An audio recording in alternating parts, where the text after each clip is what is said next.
politik adalah memisahkan kekacauan dari keteraturan. Jika tidak terlalu kurang ajar saya berkata, tanpa politik maka kitalah binatang itu. Aristoteles berkata zon politikon, maka tafsiran sederhana saya adalah Anda tidak lebih dari binatang jika Anda tidak mau berpolitik. Maka berpolitiklah, dan saat itulah Anda layak masuk ke dunia manusia.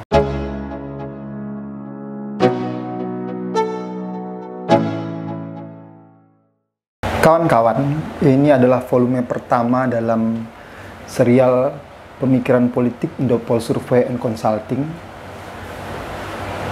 Ini bukan sebuah kuliah ilmiah, bukan pula satu kajian yang disampaikan oleh seorang akademisi yang bergelar banyak. Yang akan kita saksikan ini adalah sebuah dongengan tentang manusia yang menyerahkan harkat hidup dan martabatnya kepada sebuah institusi yang kita sebut dengan politik, yang dibanggakan sekaligus dinistakan. Dalam banyak volume nanti, kita akan berlayar bersama-sama dalam serangkaian dongeng yang telah membuat manusia saling mengasihi, memberikan kebaikan satu dengan lainnya, menyerang tanpa ampun, membantai, melenyapkan peradaban yang satu dan peradaban lainnya, menampilkan kekejaman sekaligus keindahan cinta. Tapi sayangnya dan beruntungnya, manusia tidak bisa lepas dari politik. Karena salah satu buah dari segala formulasi besar peradaban manusia itu adalah kekuasaan.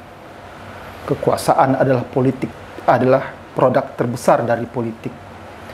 Itulah juga mengapa politik begitu mempesona, melenakan, membuat banyak orang terperdaya, dan tentang dongengan itulah sekarang di sini kita ada.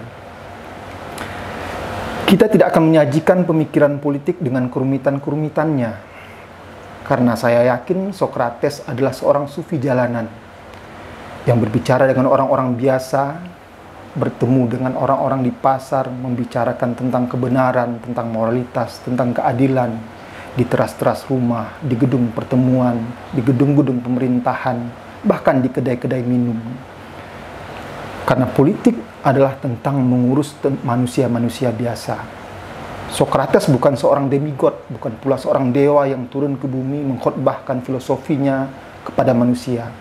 Sokrates bukan sebuah kesempurnaan.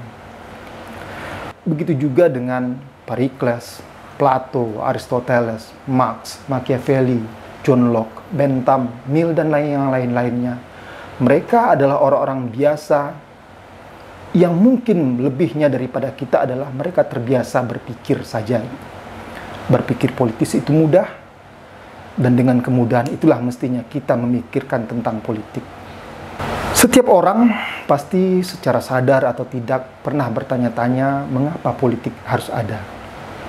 Pertanyaan ini adalah pertanyaan paling otentik yang pernah disampaikan oleh manusia tentang hubungannya dengan manusia yang lain, tentang bagaimana manusia membangun peradaban, tentang bagaimana manusia mengejawantahkan pikiran-pikirannya yang akan dimanfaatkan oleh orang lain.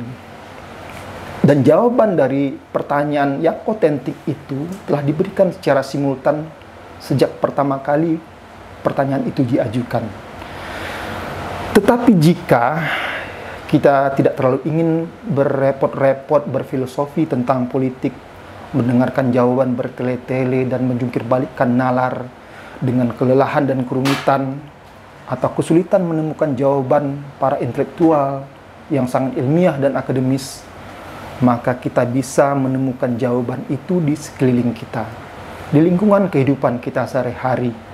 Dengan nalar dan pengamatan sederhana, jawabannya dengan mudah akan kita temukan. Karena politik memang semudah itu saja. Ia adalah tentang manusia dan kemanusiaannya. Karena kita akan tekankan di sini bahwa kemanusiaan tidak akan dapat didefinisikan jika kita mengeksklud politik dari segala perdebatan dan diskusi tersebut ketika kita membicarakan tentang peradaban manusia. Tentu saja, sekali lagi politik adalah memisahkan kekacauan dari keteraturan, menertibkan kebrutalan dari keadaban, menjauhkan kerakusan dari kesederhanaan, dan mendekatkan moralitas manusia kepada nature yang sebenarnya, membuat pertikaian dan perang itu menjadi layak. Karena tidak mungkin sepanjang sejarah peradaban manusia hanya yang baik-baik saja yang kita temukan. Perang adalah sebuah keniscayaan, pertikaian harus ada. Tetapi dengan politik, kita bisa membuat sebuah perang itu menjadi mulia.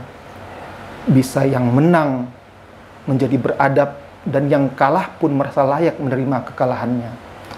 Sederhananya, sebagaimana orang-orang Yunani kuno menganggap politik, bahwa politik adalah tentang mengharmonisasi relasi manusia dengan manusia yang lainnya, relasi suatu peradaban dengan peradaban lainnya, relasi satu kota dengan kota yang lainnya. Ini adalah tentang kita, dan begitulah kebutuhan kita akan politik yang sesungguhnya. Saya akan sampaikan sebuah alegori sederhana. Bayangkan jika kita hidup di sebuah rimba belantara, hutan lebat, rimbun hijau, matahari bersinar terang, ada predator yang satu dan predator yang lainnya, ada predator apex dan mangsa-mangsanya. Dalam ketidakteraturan itu hanya ada satu hukum yang terbentuk, yaitu yang kuat yang berkuasa. Predator terbaik yang akan menguasai seluruh sumber daya, membatasi teritorinya, membatasi lingkungannya menjadi hak milik yang akan diadopsinya sebagai bagian teritorial kekuasaannya. Sang mangsa, jika ia tidak mempunyai kekuatan seperti predator, maka yang ia mampu hanyalah bersembunyi sampai ia sanggup bersembunyi sebelum sang predator menghantamnya. Dan jika tidak terlalu kurang ajar saya berkata, tanpa politik maka kitalah binatang itu. Ketika Aristoteles berkata zon politikon, maka tafsiran sederhana saya adalah Anda tidak lebih dari binatang jika Anda tidak mau berpolitik. Maka berpolitiklah, dan saat itulah Anda layak masuk ke dunia manusia. Kawan-kawan, secara natural, secara fitrah kita menyadari sejak dahulu kala bahwa ancaman terbesar bagi peradaban manusia tidak datang dari luar, tidak datang dari Andromeda yang jauh, dari nebula-nebula besar di luar galaksi Bima Sakti, atau bahkan dari bulan sekalipun, atau dari Mars seperti yang pernah dibayangkan oleh Wells misalnya. Tetapi ancaman terbesar bagi peradaban manusia adalah datang dari dalam diri peradaban itu sendiri, dari kerakusan manusia, dari kemaha tidak berdayaan manusia menolak nafsunya untuk meraih apapun, kebutuhan-kebutuhan yang tidak terbatas, keinginan-keinginan yang tidak memiliki limit.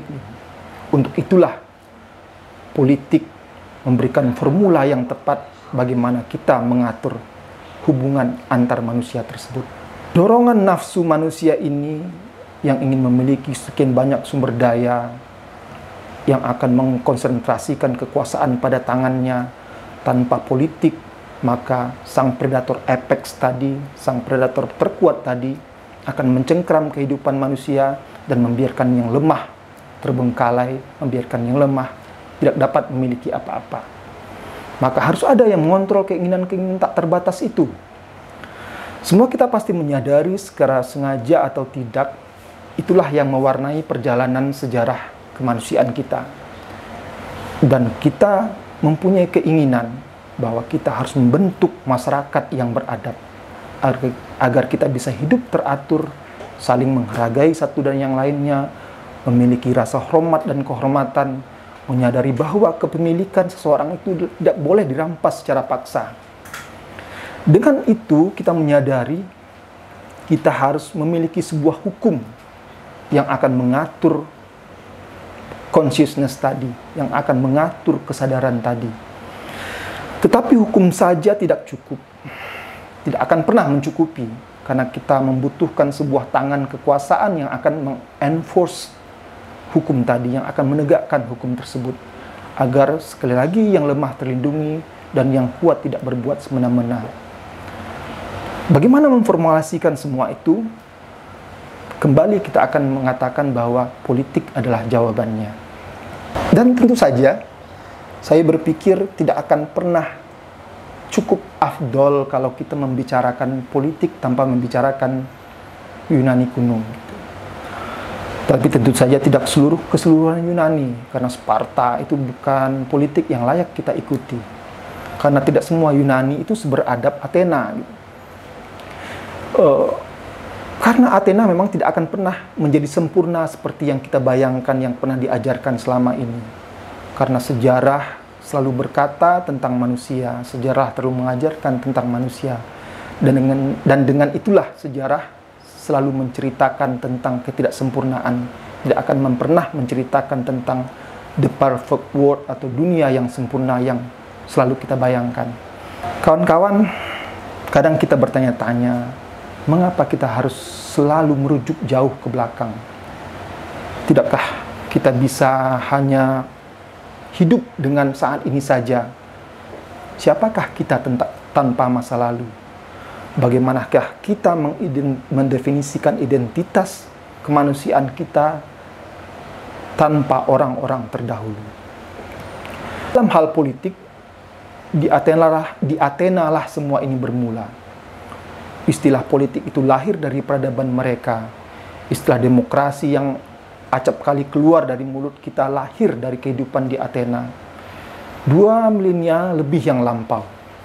Sebuah negeri yang indah, yang sebagian besar dari kita tidak pernah mendatanginya, ada dalam angan-angan kita, yang disampaikan oleh sastra, disampaikan oleh literatur, seperti yang diceritakan oleh Iliad dan Odyssey, sebagaimana yang dioralkan kisahnya oleh Homer, di mana Odyssey memulai perjalanannya dari Troya menuju Ithaka yang dirindukannya, di mana Achilles terbunuh dalam perang Troya, di mana Paris yang melarikan Helen ke Yunani yang menyebabkan perang besar tersebut gitu. Negeri ini, dunia lampau ini, dunia antik ini, semesta kuno inilah tempat lahir politik yang kita kenali saat ini. Di mana Socrates, di mana Plato, di mana Pericles hidup, di mana Aristoteles, seorang tokoh yang tidak pernah lepas dari mulut kita jika kita membicarakan tentang politik. Segalanya bermula dari sana. Dan dalam serial pemikiran politik ini, kita akan memulai dari Yunani kuno.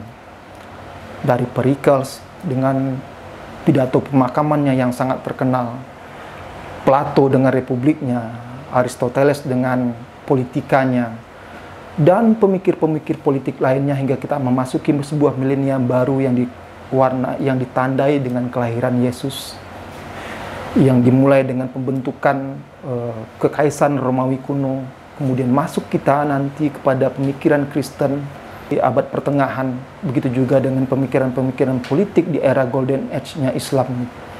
Selanjutnya ke era Renaissance, di mana Machiavelli hidup, di mana Leonardo da Vinci hidup, di mana Michelangelo mewarnai peradaban dunia dengan lukisan-lukisannya yang indah. Kemudian kita akan masuk pada era pencerahan, era Enlightenment, di mana kolonialisasi Asia itu dimulai, hingga ke era modern dan era postmodernisme.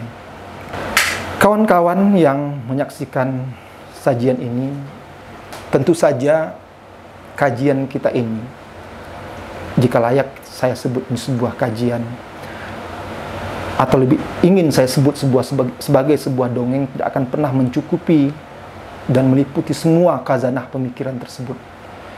Dongengan ini hanyalah sebuah pemicu. Semoga saja bisa memicu kita untuk kembali mau merenungkan, membaca ulang, mencoba menafsirkan sendiri semampu kita pemikiran-pemikiran politik yang banyak tersebut. Maka membaca adalah salah satu alat utamanya. Berpikir tanpa membaca adalah pekerjaan yang agak absurd. Karena itu, ini rangkaian kuliah ini, rangkaian sajian ini tidak akan pernah menjadi kuliah yang menegangkan. Tidak akan menyampaikan ketinggian bahasa dan penalaran-penalaran tingkat tinggi. Ini sekedar dongeng pengantar bagi kita untuk mulai berpikir bahwa politik, dan saya yakini kebenarannya bahwa politik itulah tentang kita bagaimana manusia memikirkan tentang kemanusiaannya. Selamat berpikir dan selamat menikmati indahnya pemikiran.